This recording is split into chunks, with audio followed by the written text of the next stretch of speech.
ये बात सच है कि हम लोग एक अच्छे दौर से नहीं गुजर रहे हैं। कोरोना वायरस से हमारा देश ही नहीं पूरी दुनिया प्रभावित है और सबसे ज्यादा प्रभावित है हमारे डेली वेज वर्कर्स, जो देश के अलग अलग कोने से आते हैं रोजगार के लिए, ताकि वो अपना और अपने परिवार का पेट पाल सके। गिव इंडिया, एक्शन एड और हेलो लाया है मैं भी कोविड वॉरियर, एक इनिशिएटिव जिसमें हम सब साथ आए और कोविड-19 से लड़े। So join the cause and support our daily wage workers. जय हिंद।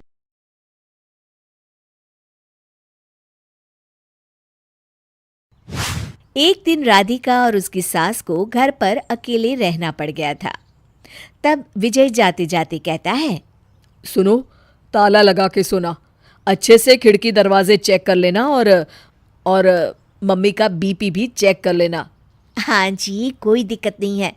अब आप आराम से जाइए शादी में, मैं मम्मी जी का पूरा ख्याल रखूंगी। और अपना ख्याल भी रखना। हाँ जी, अपना भी रखूंगी। अब जाइए ना आप।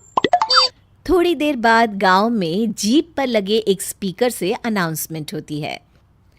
जीप वाला आदमी कहता है, सुनिए सुनिए, गांव में चोरी होने की वारदातें काफी बढ़ गई है, इसलिए सावधानी बरतें। अपनी खिड़की दरवाजे सही से बंद कर लें। अरे राधिका, सुना तुमने? मुझे तो बड़ी घबराहट हो रही है। नहीं मम्मी जी, आप घबराइए मत, मैं हूं ना। मैंने सारे खिड़की दरवाजे बंद कर दिए हैं और कुछ भी होता है तो पुलिस का नंबर तो है ही मेरे पास।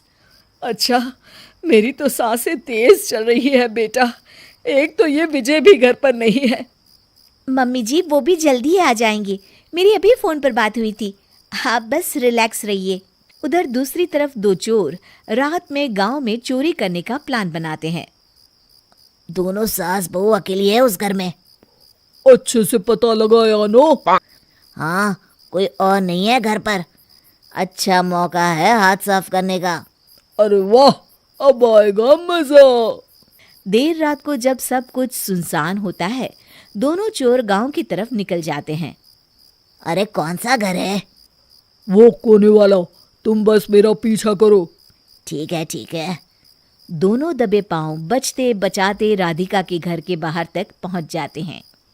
ये सास बहू बड़ी चालाक है, कितना कस के सब बंद किया हुआ है, एक भी खिड़की नहीं खुल रही।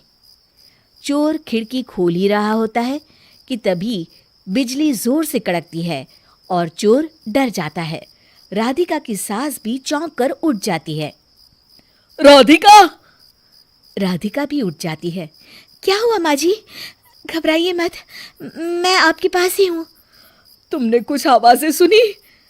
माँ जी, बस बिजली कड़की है, आप बेवजह परेशान हो रही हैं। मैं आपके लिए पानी लेकर आती हूँ। ठीक है बेटा।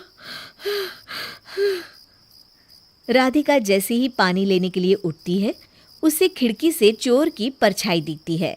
ये देखते राधिका थोड़ा घबरा जाती है। वो अपनी सास को इशारा करती है।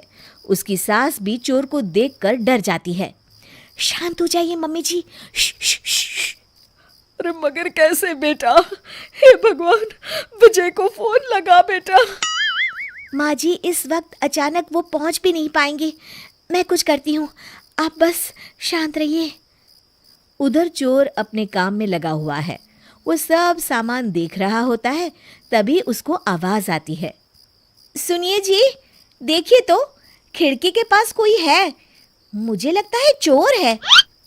अरे, इसका पति तो घर पर है। नहीं, वो बाहर गया हुआ है, मैंने उसे खुद बस से जाते हुए देखा था। तो ये बातें किससे कर रही है? राधिका जानबूझकर जोर जोर से बातें करने लगती है।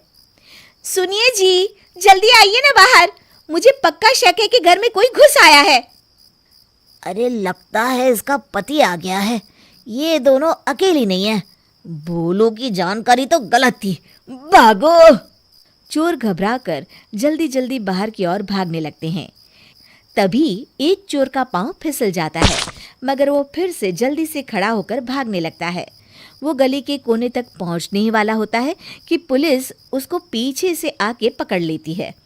अरे रुको तो, किधर भाग रहे हो दोनों? कब से तुम दोनों की तलाश थी हमको? साहब, छोड़ दो हमको साहब। हमने कुछ नहीं किया। अच्छा, तो इतनी रात को क्या यहाँ जॉगिंग करने आए थे? हवलदार, दोनों को हथकड़ी लगाकर गाड़ी में बिठाओ। तभी पीछे से राधिका भी आ जाती है। मैम, आपने बड़ी बहादुरी दिखाई। अगर सभी आपके जैसे नीडर नागरिक हो तो कितना अच्छा हो। सर, आपको मेरी सासू माँ ने फोन किया था, उनका ही आइडिया था ये। हाँ, और चोर को डराने का आइडिया तो राधिका का था। बहुत ही समझदार और नीडर है मेरी बहू। चलिए, आप दोनों का ही बहुत बहुत शुक्रिया। आपने इन चोरों को पकड़वाकर देश की मदद की है।